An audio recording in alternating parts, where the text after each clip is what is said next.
You couldn't have got there without those people.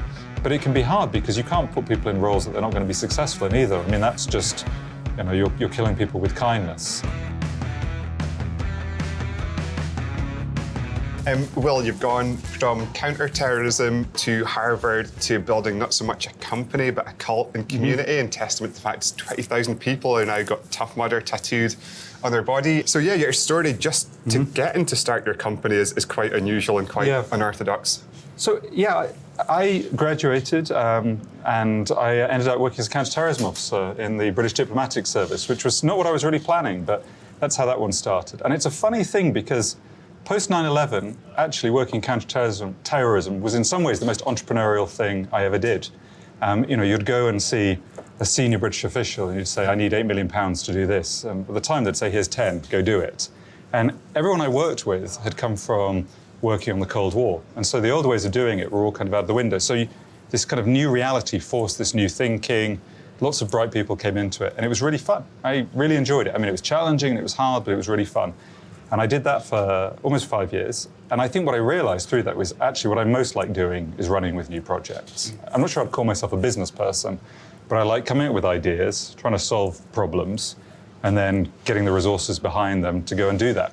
And working with people I like. Yeah. And that was 5 years in the UK or overseas? Yeah, that's right. So I started in the UK and then I spent some time in the Middle East and South Asia, so kind of all over. And then I got into my head, and I'm not really sure why, but I did, that I should get myself an MBA. I had this idea there was this kind of like magical secret sauce of business that I needed to learn. And amazingly, I got accepted into the Harvard Business School. And so I was there from 2007 to 2009. At what age did you go to Harvard? So I was 26 when I got there, 28 when I left, which I think is kind of normal. I was about the same age as the other people.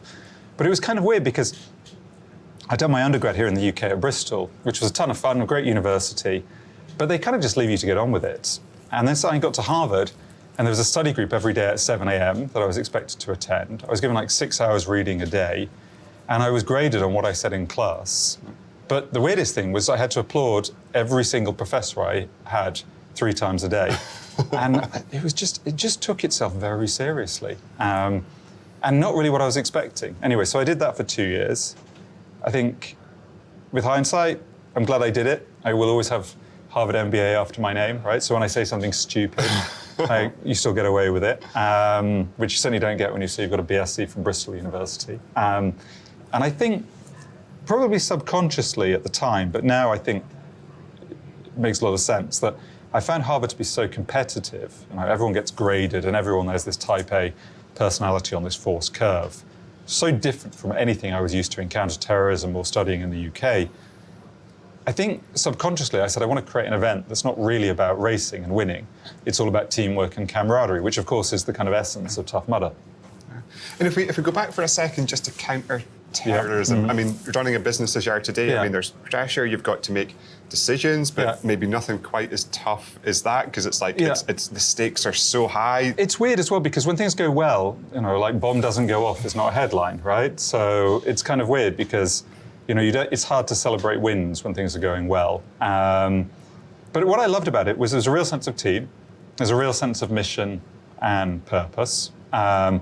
When I was there, and I think this is still true, everyone there was kind of super smart, like hardworking, low ego, like there for the right reasons, because you're certainly not there for the paycheck. And I think what I really enjoyed about it was actually they gave you a ton of freedom to get on with stuff, and have to think through solutions to problems. And it's actually very like starting a business. You have to kind of figure out what you want to go and do, explain why you want to do it. Then you have to marshal a bunch of resources around that, be it budget holders, but it's kind of like pitching investors. It's actually not that different, I mean, there's probably a few more forms involved, but it was great, and I really enjoyed it. And I think, like people kind of knock working in government, but I'll tell you, I think the training I got there was amazing, in terms of leadership, in terms of stuff I got to do at a very early stage in my career. I probably never would have been able to do that.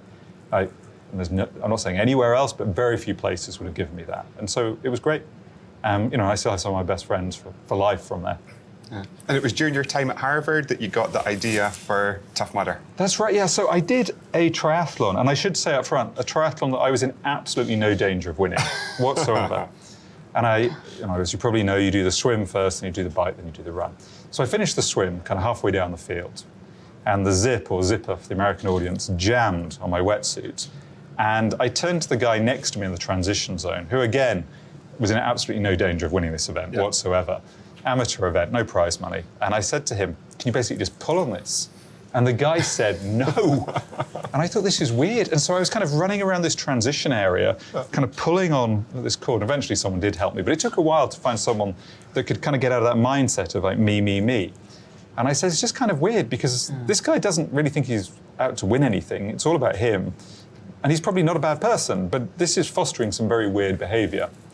And at the time I was reading these kind of books that tell you, if you help someone with their luggage, or you hold the door open for someone, it'll make you a happier person.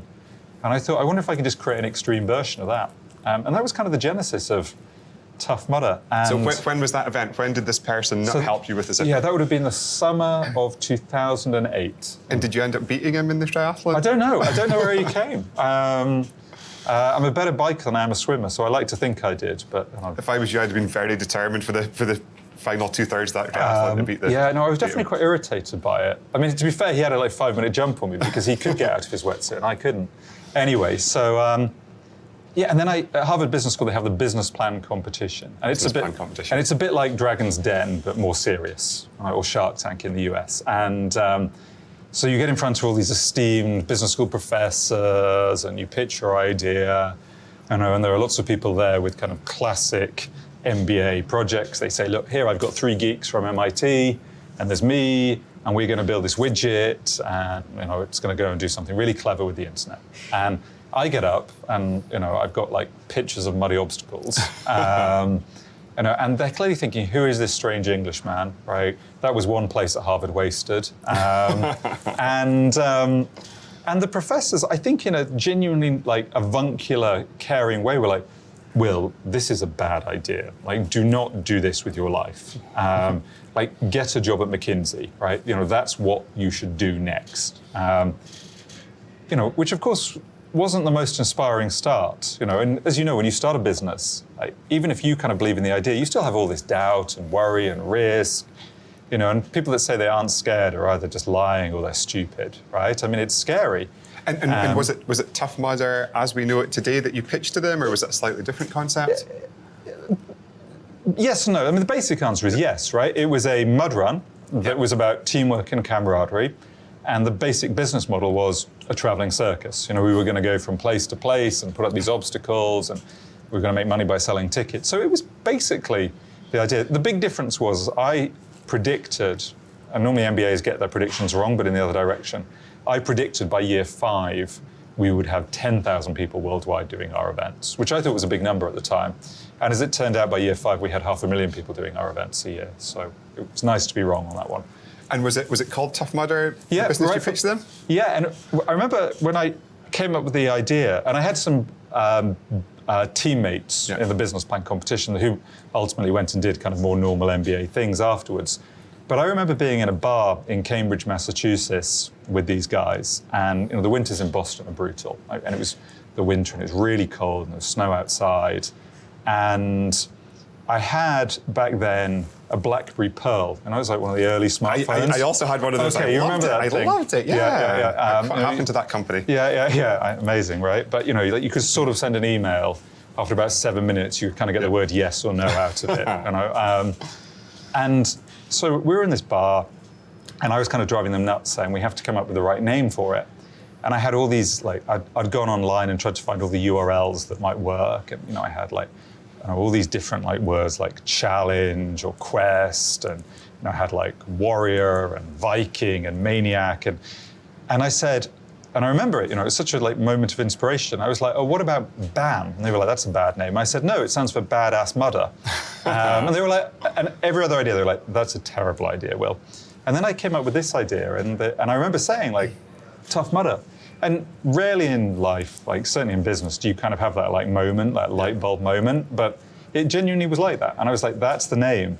And I remember it was snowing. I'd been doing various things around Boston. I was on my bike, and it was snowing. And I remember cycling back to my apartment, because you can't register a URL on a BlackBerry Pearl. I mean, you can, but we'd still be here right now doing it. And So I remember cycling back, and by the time I got back to my apartment, go on my laptop and register the URL toughmudder.com, my hands were like this. I mean, I couldn't really like use the computer. And I remember sort of like trying to use my elbow to like make things work. And eventually I registered it. And then I didn't want to get back on my bike. I kind of ran back to the bar we were in Cambridge, and they were all there. And I remember there still being like half a pint. And it's like, that's the name, Tough Mudder. Yeah. So you were in your 20s, you were doing your MBA at Harvard. You had this concept that all your professors thought was a terrible idea. Yeah. And then I graduated, and I had this beat-up old VW Jetta, which already had like 100,000 miles on it. And my then girlfriend, now wife, she was moving. She went to Harvard Law School. We met up there, and she was moving down to New York. So I guess I'm moving to New York as well. And I'd just get in my car, and I didn't even really know what I was looking for in terms of venues originally. And I'd kind of turn up at these fields in the middle of nowhere, and I'd say, oh yeah, I called you up this morning. I think your farm or your speedway or your ski hill might be a good place for a mud run.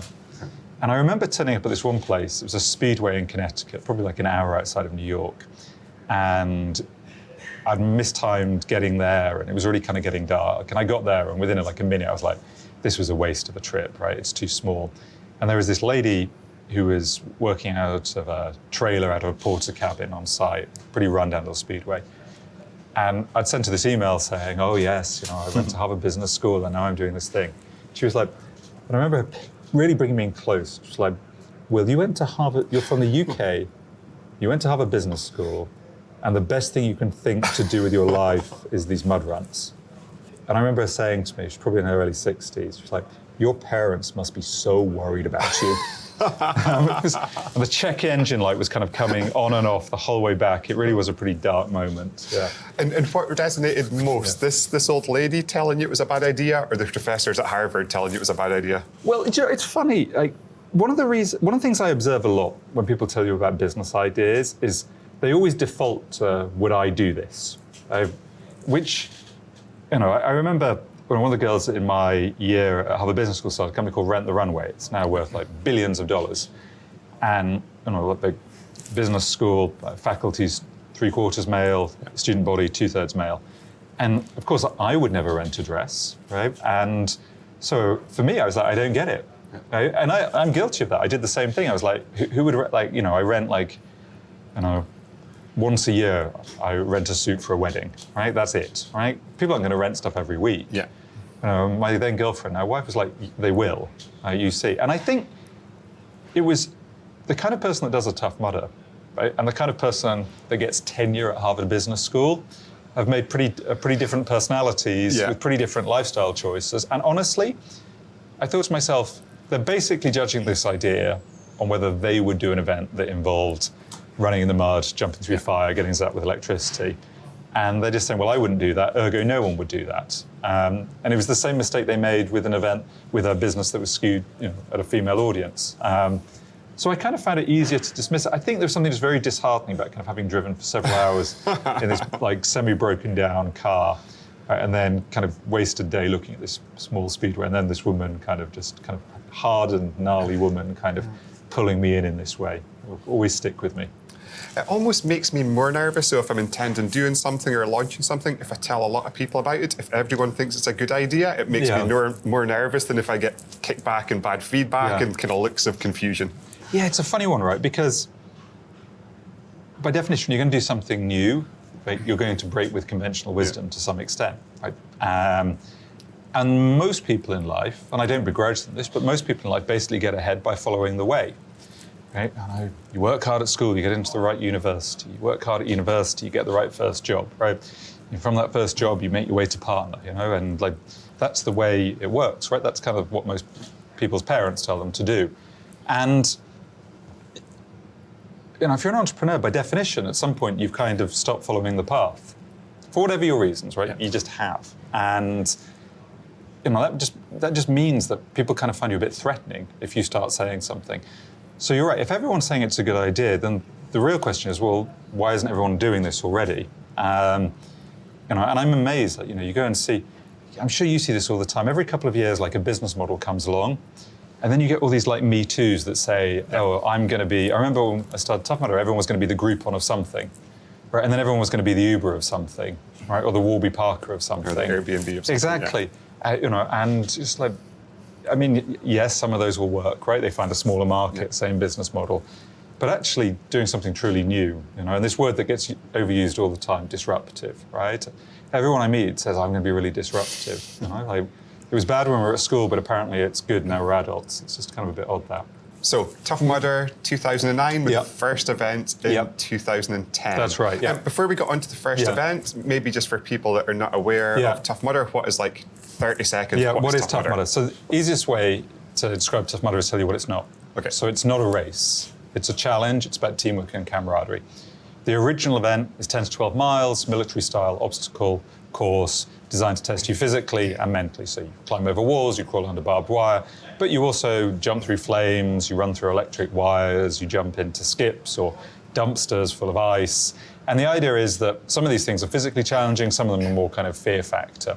And at the end of it, you've all done something together, you can all feel proud of what you achieved, but it's fundamentally social. We design the obstacles, you've got to work together. That's the idea of it. We now do about 85 events around the world, about 500,000 people a year do our events. So 500,000 people a year do these events, and you've had 3.5 million people these events so far. It's insane numbers for this. And you thought you would get 10,000 people by the end of year 5. Yeah, it's kind of weird because you kind of have to visualize it in terms of like stadiums that are full, right? Because I don't know about you, but I just can't really visualize what 3.5 million people looks like. I mean, other than being like, oh, that's New Zealand, you know? Like, I mean, it doesn't really tell you much. So first event, when did it happen? So it happened in a place called Allentown in Pennsylvania. I always thought Allentown was a fictional place in a Billy Joel song, but it turns out it's a real place. And it's in the kind of Rust Belt of Pennsylvania, in this part of Pennsylvania that the kind of midpoint of Pennsylvania that they call Pennsyltucky, and they're kind of proud of the fact that it's like Kentucky. And this English guy turns up at this tiny little ski hill and says, we'd like to put on an event here. And I think they were just happy to take a $1,000 deposit off me. And I said, I want to go in all these ponds that you have around here. And they said, well, no one's ever been in these ponds. And I remember like going there in my wetsuit and literally like walking through these things and like diving to the bottom of them, you know, in like the Pennsylvania, like late autumn, early winter, so it was freezing. But it was like the only way to do it, the only way to kind of figure out you know, what was at the bottom of them. And then we opened this website at the beginning of 2010, hoping you know, we'd sell a few hundred tickets and then go to investors and say, hey, look, you know, there's a couple hundred people out there that want to do this thing. And then we sold 5,000 tickets in 6 weeks. For the first event? Yeah, for the first event. Tickets. I know, it's a bit crazy. And I remember I still had the BlackBerry Pearl, and I used to get an email every time we sold a ticket. And I remember the first time... That red light must have just been going over now. Exactly. And I remember the first time I sold a ticket and we were all really happy. And then I looked at it and I realized it was my sister just testing the website for me. But we did a price rise. And I think, you know, the day before the price rise, we sold like 100 tickets. And we'd only sold like 10 up to that point. We'd sold 100. So I remember for the first time in like 3 months, my co-founder and I went for a drink to celebrate that we'd sold 100 tickets. And the target was 500, so we were like, yeah, we're 1/5 of the way there. And I remember it was a Saturday, the price rise was at midnight, and we'd sold about 400 tickets that day, and we went for a drink about 9 o'clock. And I remember getting up and going to use the toilet, the restroom, and coming back and looking at my phone, you know, as you do, we all go to the toilet and we check our phones, right? And it had like 1,000 emails. I was like, this can't be right. And of course, it's a BlackBerry Pearl, so it's like collapsing on itself, this. I remember like my heart was just going like this. I was like, oh my God, we've sold 1,000 tickets. And you know, by midnight, we'd sold like 3,500 tickets. And I remember us both kind of looking at each other in this bar in Brooklyn, being like, oh my God, we have to put an event for at least 3,500 people now. So like to have that many people for the first event, never haven't done it before, like the amount of things that could potentially go wrong with that, it's almost doesn't bear thinking about. I know. The first Tough Mudder event was definitely not what, you know, I mean, everything we owned, we managed to get into one minivan for it. And I think of like the Tough Mudders now, we have like 5 trucks that turn up, you know, we have like 200 people on site, what with the parking, security, medical, catering, logistics, I could go on and on, construction. And it was me, my co-founder, and 4 interns. And 5,000 people. And 5,000 people. The week before that event was just insane, because I think we were just kind of realizing how out of our depth we were. And neither of us really had any sleep. And if you look at any interviews of me from the first event, I've got a boil about this big, literally almost the size of a golf ball on my chin. So in all of the interviews, I'm doing this, trying to sort of look a bit aloof and clever, or I don't know what, but in practice, I've just got this giant, angry red spot on the other side of my face. So I was, trying to hide that. But yeah, we ran out of water. The overflow parking overflowed. We didn't have enough shuttle buses. The slip and slide ripped within a minute. Right, turns out you can't get as many people over a wall as we thought you could in a given time span. So massive lines. But it was just about good enough for us to kind of live to fight another day. And what did it feel like having this idea, having this event you were hoping to sell 500 tickets for?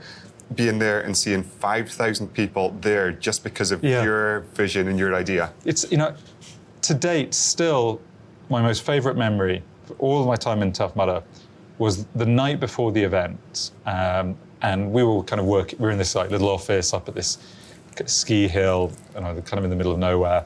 And I just going crazy, realizing everything's been gone right. And we kind of had an hour, probably about 5 o'clock on the Friday before the event. And the obstacles were built. And the signs were up on course. And you know how it goes, but I'd gone from this being like, this only existed in my brain. Right? It was literally just in my head. And now, it was this beautiful, it really was a beautiful ski hill. And, it was like over all of these hills and you could see it all. And the sun was kind of shining and it was just perfect. It was honestly one of the most amazing feelings to kind of be like, I made this happen. And of course, since then, it's great that kind of other things have happened, and of course the company's got bigger and better. But that was, in terms of the sense of personal reward, honestly, it was like nothing I've ever experienced, and maybe never will again. It's amazing. So, from the first event to 5,000, you've now grown into this global phenomenon. And what I love about Tough Mudder is the strength of the brand, the strength of the experience. Like, you don't just have customers, you have hardcore fans. Really do. Like the level of buy-in and engagement you've got with your company and your vision is almost way beyond what any other company I've seen has got. How do you do that? Yeah, it's interesting. You get these kind of I'm sure you get this as well. Everyone on kind of LinkedIn's talking about purpose-driven brands, and you kind of get your inbox gets swamped with this stuff, right? Like with no soul and no substance, exactly. It almost never means anything. But when it does in your instance, it just creates pure magic. Yeah, exactly. And it's so funny how people think they're doing this, and they kind of know they're not if they're honest with themselves. And I think that we built something that was very authentic and had a very clear purpose. It was about getting people to do things together with their friends in an age where we spend more and more time online, right, and less time actually interacting with one another in a kind of physical and a real way. I'm very humbled by all the stories we get of how Tough Mudder's changed people's lives. We go to a veterans hospital in the US or the UK, and you'll see these 19-year-old guys, who are told it's going to be 2 years before you can walk again, but in year 3, we're all going to go and do a Tough Mudder together. And they've got pictures of the event, that they're kind of, thinking about and training towards, and it's amazing. And it is amazing when people come up to me and they tell me how, Tough Mudder, people will tell me things like, I was getting bullied at work. And I went in to the office on Monday morning with my orange headband. You don't get a medal at Tough Mudder, you get an orange headband. Yeah. And I went to my boss and I said, yeah, you don't get to speak to me like that anymore.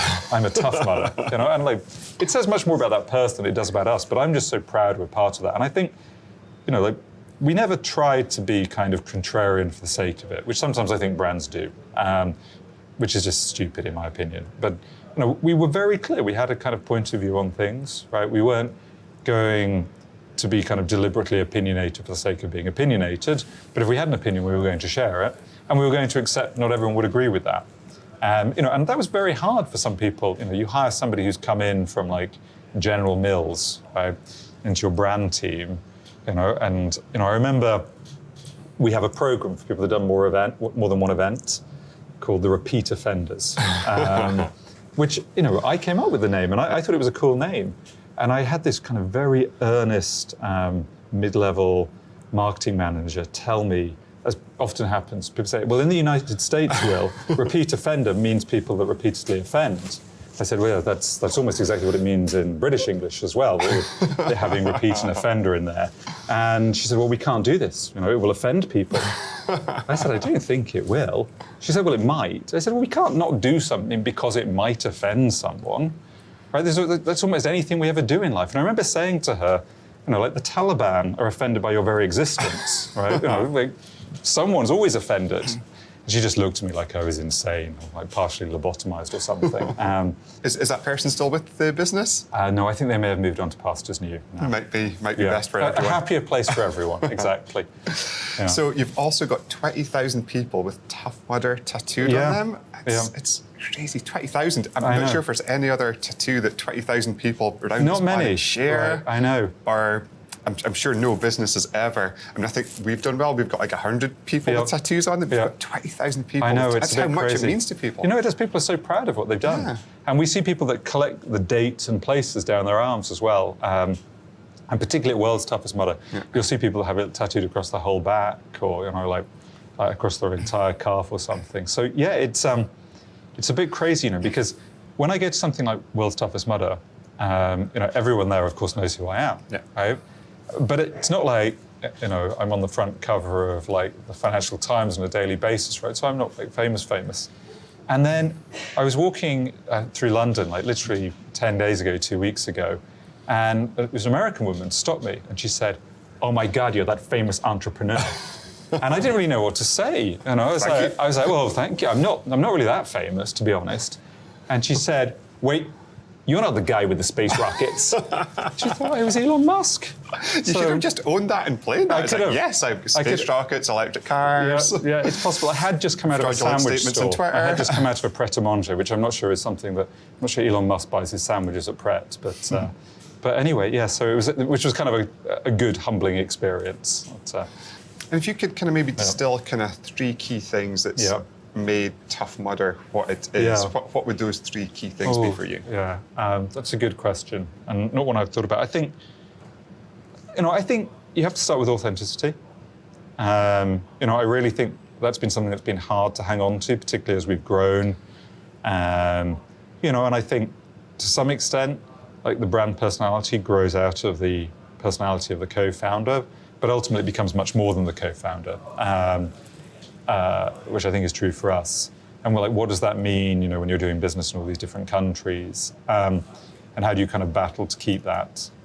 I think Andy Gove at, second point, Andy Gove at Intel, famously said, only the paranoid survive. And I think in business, particularly as an entrepreneur, there's just a balance between kind of having this unfailing optimism in the long term. Like everything's going to work out in the long term. Like what I'm doing is really important. It's changing the world. And then on the other hand, kind of being kind of paranoid in the short term that it could all go horribly wrong because the parking lot, the car park's going to flood, right? Because the waiver you just signed won't be valid in this state or whatever it is. And kind of living that balance. It's almost like a sort of healthy schizophrenia, right? For want of a better expression. I think has always been quite central to where we are. And I think if harnessed well, I think it can foster a culture of constant innovation, if fostered well. I mean, that balance is just so difficult to explain to people that haven't run a business, how you need to, on a daily basis, pair undying, buoyant optimism with kind of candid, brutal pragmatism. And it's only by balancing those things, which are very difficult to balance together, that you can succeed long term. Like too much on one side and the whole thing just collapses in itself. Yeah, no, I totally agree. And then, I think the third thing, there's so much written about entrepreneurship these days. So many people think they want to be entrepreneurs. And it's not for everyone. It's really not, because it can be hard and it can be lonely, and a lot of it's very unsexy, as you well know. When I say successful entrepreneurs, I mean people that enjoy it. I don't just mean it's kind of going well for them, but they actually enjoy it. I know a few people who've kind of made money, but they were kind of miserable doing it, right? What's the point? Well, what's the point, right?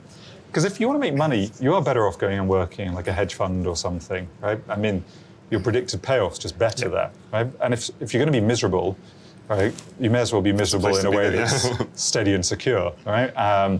Versus entrepreneurship. And in my experience, good entrepreneurs haven't so much chosen entrepreneurship as they've just kind of ruled out all other possibilities. Because the truth is, I think I was in some ways quite a good counter-terrorism officer, but I probably was always destined to work for myself. I am not very good at following instructions from other people. As try as I might, right? I am just not. I wasn't good at it at school, and I wasn't particularly good at the Foreign Office. And it doesn't work very well even at Tough Mudder when people try and tell me what to do. And I think you've got to kind of blend that passion, that sense of purpose, call a spade, slightly quirky personality, right? And you're not really a business person in the classic sense of the word, right? Yes, you might worry about the P&L and the balance sheet and all these things, but you're not doing it to get rich. And I think sometimes that's kind of misunderstood. And I think if you lose sight of that, you lose sight of why you kind of did it in the first place. And once you've done that, it's kind of the first nail in the coffin. I think those would be my three things. I think anyone that's built a business of scale kind of knows that you can go from like your highest high to your lowest low just in like such a compressed period of time. And I think everyone's had a moment where just the pressure, the situation, the intensity of it, the challenges feel like they're maybe getting a little bit too much. When were you closest to just like, to hell with this? Let's just not do this anymore? Yeah, it's interesting. I remember I'd gone to doing it. We put on events in Australia, and I was living in New York at the time. And so to get there, you have to fly via LA and then across the Pacific to get there. And I remember coming back from that event, and it's like the event was in Brisbane. It's like a 16, 17-hour flight back into LA. I very rarely do I let anyone in the company fly business class. So I try and I also follow that example. So it's like an economy for like 17 hours. And about 8 hours into this flight, I start feeling really unwell. And by the time I kind of arrive at immigration at LAX, and it's like a hot day in LA, of course it's always nice in LA, and I've got like 5 Qantas blankets over me, and the immigration guy doesn't even really want to let me into the country. I'm kind of shivering so hard. And they wouldn't let me board my next flight from LA to New York. And I ended up kind of being in hospital for the best part of 10 days with pneumonia. In Los Angeles? In Los Angeles, on my own, like just before the Christmas holidays. My then fiance kind of stressed out beyond belief, I was kind of there on my own. And it wasn't one thing, it was just a combination of having kind of pushed myself too hard for too long, not yet kind of having the right management team around me, not yet always being that honest with myself about kind of how much can get done. You've always got to, as the CEO, you've always got to kind of be pushing the organization to do more than it thinks it can. But at the same time, and sometimes you can get by to a bit too much. And I just remember kind of saying, it's just got to be too much, and I think it was good, I think everyone kind of has those moments. And I definitely at that point said, maybe it's the time to get out. And, I kind of took a couple of weeks off over the holidays, and I kind of came back feeling better. But yeah, it was a pretty lonely and miserable time. And it does sometimes feel, which of course isn't true, but sometimes it does feel like the world is out to get you, particularly when you're starting. I remember another one, for reasons I will not understand. In the United States, when you post a package, you can't have any other labels on the outside. You can't have any advertising, which is weird. It's a country where there's advertising everywhere, right? But put it on a package, oh no, that's not okay. And we had to express ship something. We turned up at this post office 5 minutes before it was about to shut with some stuff in a box that we'd got from the office. And the woman there said, you've got to wrap it all in brown paper before you can post it. And it literally had one Del Monte sign on it, right? And I was like, I remember trying to reason with this woman, which was a mistake, being like, I honestly don't believe Del Monte are going to sell any more bananas as a result of me sending this to California. I just cannot believe it's going to make any difference. And I scribbling it all out. So you can't even read Del Monte. She's like, wrap it all up, give it back to her. And it's 5:01. She's like, we're closed now. And I was like, but this has to be in California tomorrow. It has to be. And I remember getting almost teary with her in this really grim post office somewhere in Brooklyn. Yeah. So high highs and low lows for sure. So apart from inadvertently advertising bananas and cans of pineapples and spending 10 days in a hospital bed in Los Angeles, what else has been the kind of major challenges, the things that you've had to kind of wrestle with most to build the business that you have? Yeah, so I think there's a few things. I think, trying to build the right team around you can be hard. And what can be really challenging, and I found personally very difficult, is sometimes the people, not sometimes, always, the people that are right at a certain stage aren't necessarily the people who are right at the next stage. And it's a bit like some team that gets promoted from the Championship into the Premier League. And you feel like everyone's celebrating on the day they won the playoffs and they're about to go up into the Premier League. And then half of them don't get to play again. And as the manager, you couldn't have got there without those people. But it can be hard because you can't put people in roles that they're not going to be successful in either. I mean, that's just, you're killing people with kindness. And changing up the management team, putting the right people in the right roles, that's hard. And finding the right people, because as you get bigger, it comes back to something we were talking about before, you start needing people with more specialist skill sets in the company. And a lot of those people have built those skills by following very, very conventional career paths. And then you've got two brands like ours, right, Yep. which are a bit unconventional and have been successful in part because they haven't followed the way. And very often, these people say, I know the way. And the conversation you're having basically says, no, you know a way, right? And what I'm presenting you is another way. And this can be, for some executives, just a challenge to their very being. Honestly, I mean, it's That's almost how we're supposed to do things. Yeah, no, it's almost like sort of challenging someone who has a devout religious faith. It's just sort of theological to them, and they just you're just this apostate, right? Even though you're their boss, and you can see their brain's kind of having a fight with itself, he's my boss, but at the same time, what he's saying I know to be inherently wrong and evil, and what do I do? He wants to call this repeat offenders. I must save him from himself. As I probably got quite animated there, you can tell this is something I've lived a few times. So trying to build a team of people, that you want to work with, right? Not just have the right skill set, but that you want to work with, that you like, you trust, and you respect. One of the things that we always said at Tough Mudder was, never hire someone you wouldn't have dinner with. Substitute, have a beer with in there. And, it's funny, every once in a while I hire someone, I get a bit desperate, and I say, I'm going to hire someone. And someone says to me, would you have dinner with them? And I say, yeah, quick dinner.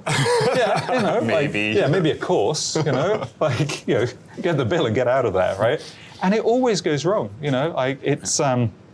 it's like putting an organ in a body where it shouldn't be, the whole system rejects it, and that person, it doesn't work out for them, it's stressful for them. They're often not bad people, right? They're often very good people, very accomplished people. They're not in the right role. And finding people that, when I say share your values, it doesn't mean say they see everything the same way as you, because you have to have different points of view. It really doesn't mean that, but on certain fundamental things, right, you're just aligned, right? You don't have to have some kind of agreement on this constant debate on the basic principles of what you're trying to do. Yeah. And you've got one of my favourite quotes up in your office wall from George Bernard Shaw. Around the unreasonable man, right? I'm going to butcher the quote now, but progress depends upon the unreasonable man, right? Because the reasonable man fits in and goes along with conventional wisdom. And I have it in black and white. It's a black and white picture with an orange headband on him. And we spent quite a bit of time talking about conventional wisdom. 9 times out of 10, conventional wisdom is right. I take paracetamol or Tylenol like everyone else because I accept that it's going to work on my body like it works on everyone else's, right? But if you just blindly say this thing that has worked will always work, by definition, you'll build an organization that's like every other organization. Yeah. By definition. It's like following a recipe, right? If you follow the recipe, it will turn out like the guy that wrote the recipe wanted it to. And that's probably okay if you're making coq au vin, right? Which I can't do very well, so it's probably good there's a recipe. But if you're trying to build a company in a competitive space that's doing something a bit different, by definition, you have to break a few rules. And that doesn't mean to say that you're some kind of unethical person that goes around breaking rules left, right, and center. But it means that you approach things with a critical eye. And there's such a difference between kind of being skeptical and being cynical. And I'm not sure that's always obvious to people, but they're really very, very different things. So you kind of always have to be skeptical when people tell you it's the way. Particularly someone who's got an agenda, like an external lawyer, right? Who just, through no fault of their own, just doesn't have the same incentives as you. Yeah, if you accept things at face value, then again, by definition, you can only ever hope to achieve the same results as everyone else. And for people like you and me, that's just not the game that we want to play at all. So we've got to find those areas where we can turn things on their head, where we can defy convention, where we can find our own path. Exactly. And that sometimes blows the minds of people who don't like thinking this way a little bit. And it's how do you take your team with you on that journey? Yeah, which can be challenging. And you can't always take everyone with you at different stages, and you kind of have to accept that, which can be hard. So what does the future hold for Tough Mudder? So much. We're up to so much at the moment. So we launched a gym chain, which was exciting, Tough Mudder Bootcamp. One of the things we observed was 10% of people that sign up for a Tough Mudder don't even show up to do the Tough Mudder. And then they write to us saying, oh, can we have a refund? You know, and my response is, look, would you write to an airline and say, I missed my flight. I missed my flight. And it's nearly always for the same reason. They haven't followed a training program that worked for them. You know, they sign up in January, New Year's resolution, going to do a Tough Mudder this year, and then it doesn't happen for them. And it was really interesting. A few things came out of it. First of all, people who train on their own, less likely to achieve their fitness goals. People who don't have a clear goal in mind, less likely to achieve their fitness goals. That's where things like Tough Mudder can help them, right? And then you have to have variety in what you're doing. Routine's good, like do it at the same time every day, but do different things because otherwise you get bored. And it was really interesting when all these people, we did all these focus groups and surveys, and all these people that would go to the gym and they'd spend like half an hour on the elliptical. They'd go home and like have a beer and pizza and ice cream, and they wonder why nothing was changing. And so we started looking at this and saying, look, can we build something different? And so about 2 years ago, actually in our offices in Brooklyn, we built a prototype gym. And we actually had movie theatre set walls that we could pick up and move around to try and figure out what shape it needed to be. And we spent like 18 months prototyping this in secret. You know, we brought in kind of mudders, but we confiscated their phones, we made them sign waivers and NDAs and all the rest of it. And people of all shapes and sizes, right, from elite fitness down to like complete couch potatoes. And it was really fun. You know, it's kind of like getting back to my entrepreneurial roots of like building and designing something. And we opened our first 2 gyms in June. The first one opened in June. It's a franchise model, and we've already sold 50. So 50 gyms. I know. 50 Tough Mudder boot camps. I know. So across the US, and they'll be coming to the UK soon as well. So, you know, and the idea is, you know, like we have the kind of big event, which is great, but now we have the kind of like local tribal hub as well. You know, like sometimes I compare ourselves to Harley Davidson, and if ever you go into a Harley Davidson dealership, like it's kind of like being a club. You know, like it's a community, it's a hub. And that's kind of the aspiration of what we're building with these gyms as well. You know, it becomes more than just a place you work out. It's like a place where you go with your friends or where you make friends. And you know, so that's been really fun, you know, and it's really fun because you're kind of seeing like ways in which you can kind of use the brand, you know, and like leverage everything the brand stands for, because it's all about teamwork, not taking yourself too seriously in a different environment. So that's been fun, really fun. So we've got that going on, more TV shows, more international expansion, new event formats. We just launched the Tough Mudder 5K, which is more of a city-based event. So we've done 8 of those here in the UK this year. They've gone really well. It's obviously a less challenging event, right through to World's Toughest Mudder, which is the 24-hour non-stop Tough Mudder, you know, where people have to do as many loops of the course as they can in a 24-hour period. So yeah, we're kind of a lot of things now. You know, it definitely, when I look back at kind of how we got started and what we've become, it's it's a journey. I think I'd be keener in the 5K than the 24-hour one, just to Well, maybe next year. Maybe if we knock back a few less of these. Yeah. So if you could go back to Will in his 20s in 2009 and give him one piece of advice. Oh, that's a good one. Based on what you know today, what would you tell Will in 2009? Oh, yeah, that's great. So many things. But if I had to settle down to one, you know, I think the thing that really springs to mind is take things less personally. And you know, sometimes I sort of, I just stress myself out in ways I didn't need to. You know, like, and you just take a step back and say, look, this person isn't out to get you. Like, this person, like, doesn't have a problem with Will Dean. This person is just trying to do their job. I know, like, the number of times I've had to like go to the Canadian border to get a shipment back into the US because apparently somewhere in one of my trucks is a first aid kit with 2 Tylenols in there. You know, there are these very strict rules about importing medicines from Canada into the US. And it's so easy to just think, why is this person just like, I mean, I've literally flown to Toronto, driven for 3 hours, like had an hour-long lecture, signed some piece of paper, you know, and then we're all kind of wagons roll again. And things like that, you know, back in the day, I'd have been like, why is this person being such an ass? And these days I just say, okay, just the way, don't waste emotional energy on this, which probably makes me a happier, healthier person. It's a great piece of advice. So if anyone at home wants to spend their weekend getting electrocuted, jumping in ice, jumping through fire, where do they traveling go? at least 10 to 12 miles, what do they do? Yep, so toughmudder.com, there we have the calendar of all of the events. Now, the 2018 season is starting to ramp down now. It's not too late to sign up for World's Toughest Mudder if you're interested. I'll start with the 5K.